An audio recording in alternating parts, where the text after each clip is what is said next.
Ethan and Sarah have a new life and a new family in Missouri with their aunt and uncle who recently adopted them. I want to make sure you at home know I didn't take this interview lightly. Before traveling to Missouri, I consulted with a child psychologist and with their new father to make sure this would help, not hurt, Ethan and Sarah. What I found there were two remarkably strong children. When you're a little kid, life is simple. Full of elementary school strife. You're stuck on something? And peace. This is how it should be when you're 10 and 6. My mom and dad, the real name was Charles and Marilyn. And that was their name. And they cooked good food. It isn't supposed to be like this. They died. Why? My brother killed them. And they also hurt me and Ethan.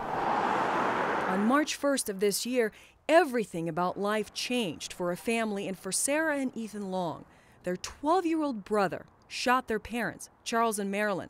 He then turned on his siblings, shooting 9-year-old Ethan twice, stabbing him 6 times in the back, and cutting Sarah's throat. She was only 5. I don't know why he did that. Now he's in prison. I think it's good that he's in prison. Why is that? Because he won't touch us ever again. Ethan barely survived. I think probably the only reason I remember it is because it hurt. When I woke up from my second stomach surgery, I was hitting my little pain medicine button as much as I could. And it wasn't working.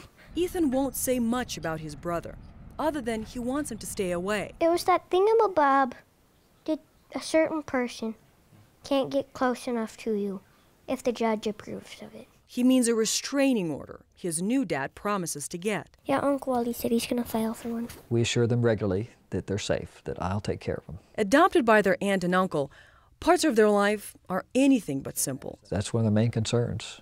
Will you keep us safe?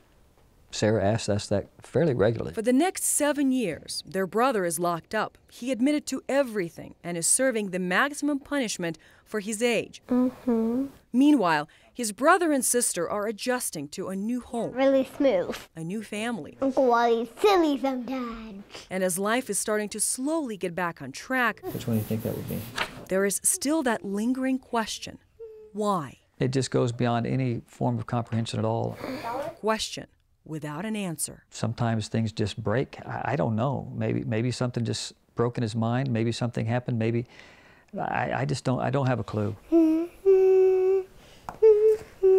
That answer may never come, and eventually, maybe, won't matter, because this family is looking for a larger meaning to all this, larger than the actions of one young boy. Somehow, in his God way, he takes evil and bad things and brings good out of it. I'm being silly. You get buddy ear. It's a hard thing. Yeah. It's a horrible thing. Sometimes the pain's been real dark and real deep. Almost overwhelming. But the thing I keep thinking about is love is deeper still. In Missouri, with photojournalist Andy Buck, Anastasia Bolton, 9 News.